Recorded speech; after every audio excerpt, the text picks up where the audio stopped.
Hey there, Saints. Pastor Dave here with your weekly devotional. It is the second week of Eastertide, and I wanted to read from John 21 for our devotional this week. In church this past Sunday, I preached on the second part of the chapter, but I wanted to read from the first part that tells us about what Jesus' disciples were up to after the resurrection.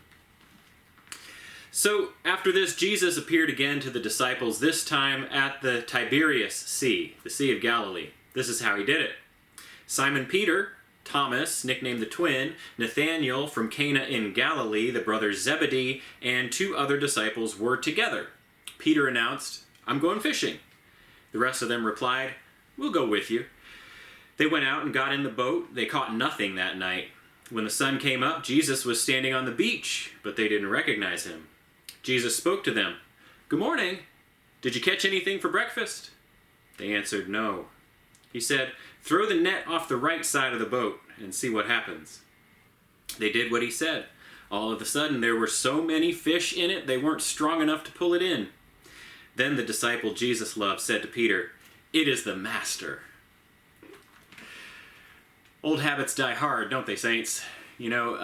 It's funny that Jesus called the disciples, many of the disciples, as fishermen. He said, "Let's go, follow me, and you'll learn to fish for people." And now here, after his death, after they think that he is out of the picture, they go back to doing what they know. They're fishing again. I think this is just kind of how people are, right? When we don't know what else to do, we get back into our patterns. We are creatures of habit. We like the familiar. We like the routine. And so here they are again, fishing. And I think it's neat how Jesus shows up and he kind of gently nudges them into something else.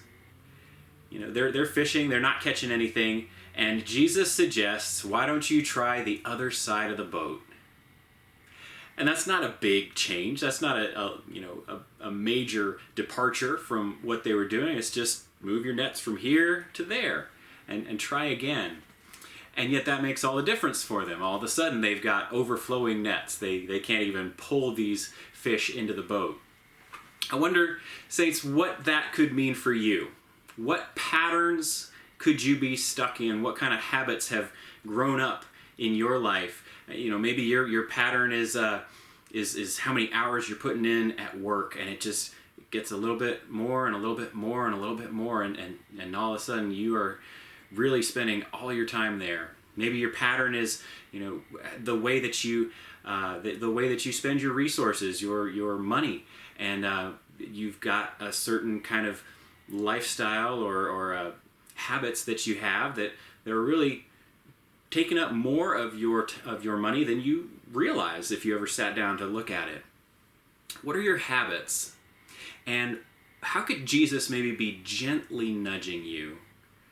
Not to do something wildly different, but to try the other side of the boat at least. Something to shake it up a little bit, get you to reconsider what you're doing. Not all of our habits are bad, not all of our patterns are unhealthy. But I wonder, if you look at what habits and patterns you have right now, where might God ask you to try something new? That's your devotional for this week, Saints. Hope it's something worth thinking about. I hope you're doing all right and staying healthy, and I will be praying for you. Please keep praying for me. I'll see you again soon. Take care, Saints.